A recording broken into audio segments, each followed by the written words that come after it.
بسم اللہ الرحمن الرحیم۔ شیعہ سنی منابع میں نبی کریم صلی اللہ علیہ وآلہ وسلم سے ایک روایت مروی ہے۔ ابن عباس روایت کرتے ہیں کہ نبی کریم صلی اللہ علیہ وآلہ وسلم نماز عصر ادا فرما رہے تھے، آخری رکعت تھی، آخری سجدہ تھا، جناب حسنین کریمین آ کے نانا کی پشت پر سوار ہو گئے۔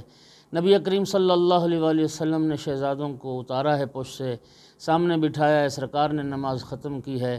ختم کرنے کے بعد امام حسن علیہ السلام کو دائیں کندھے پر بٹھا لیا، امام حسین علیہ السلام کو بائیں کندھے پر بٹھا لیا، اور صحابہ کی طرف رخ کر کے سرکار نے فرمایا، ایھا الناس الا اخبرکم بخیر الناس جدا و جدتا، لوگوں میں کیا تمہیں بتاؤں کہ پوری دنیا کے انسانوں میں نانی اور نانا کے لحاظ سے سب سے بہتر کون ہیں؟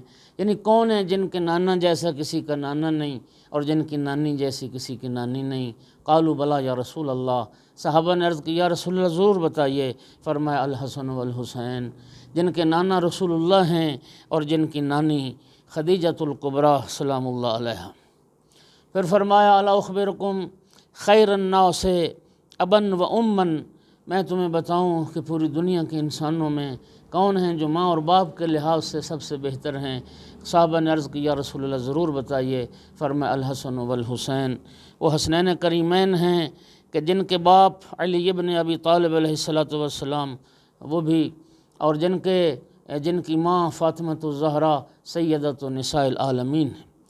پھر فرمایا الا اخبرکم خیر الناس الا اخبرکم بخیر الناس امن و امتن، لوگوں میں تمہیں بتاؤں کہ دنیا میں کون ہیں پوری دنیا کے انسانوں میں سے جو چچا اور پھوپھی کے لحاظ سے سب سے بہتر ہیں، جن کے چچا جیسا کسی کا چچا نہیں اور جن کی پھوپھی جیسی کسی کی پھوپھی نہیں؟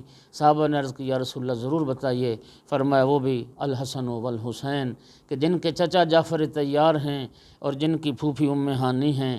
جعفر طیار وہ ہیں اللہ نے جنہیں دو پر عطا کیے، جن پروں کے ساتھ جنت میں ملائکہ کے ساتھ محو پرواز ہیں، اور جن کی پھوپھی ام ہانی وہ ہیں جن کے گھر سے اللہ رب العزت نے رسول اللہ کو معراج کی سعادت عطا فرمائی تھی۔ اس کے بعد نبی کریم صلی اللہ علیہ وآلہ وسلم نے ارشاد فرمایا کہ سن لو جدہما فی الجنہ، حسنین کے نانا بھی جنتی، جدتہما فی الجنہ، ان کی نانی بھی جنتی، ابوہما فی الجنہ، ان کے بابا بھی جنتی، امہما فی الجنہ، ان کی ماں بھی جنتی، عمہما فی الجنہ، ان کے چچا بھی جنتی، عمتہما فی الجنہ، ان کی پھوپھی بھی جنتی، اور پھر فرمایا ہما فی الجنہ، اور میرے دونوں بیٹے یہ خود بھی جنتی، ومن احبہما فی الجنہ، اور جو ان سے محبت کرے وہ بھی جنتی، ومن احب من احبہما فی الجنہ، اور جو میرے ان دو بیٹوں کے محبوں سے محبت رکھنے والا ہے وہ بھی جنتی۔ اللہ تعالیٰ رب العزت محمد و آل محمد کے صدقے میں آل رسول کی محبت کے نور سے ہمارے دلوں کو اور منور فرمائے، اور خداوند عالم آل محمد کی رفاقت میں معیت میں جنت الفردوس نصیب فرمائے۔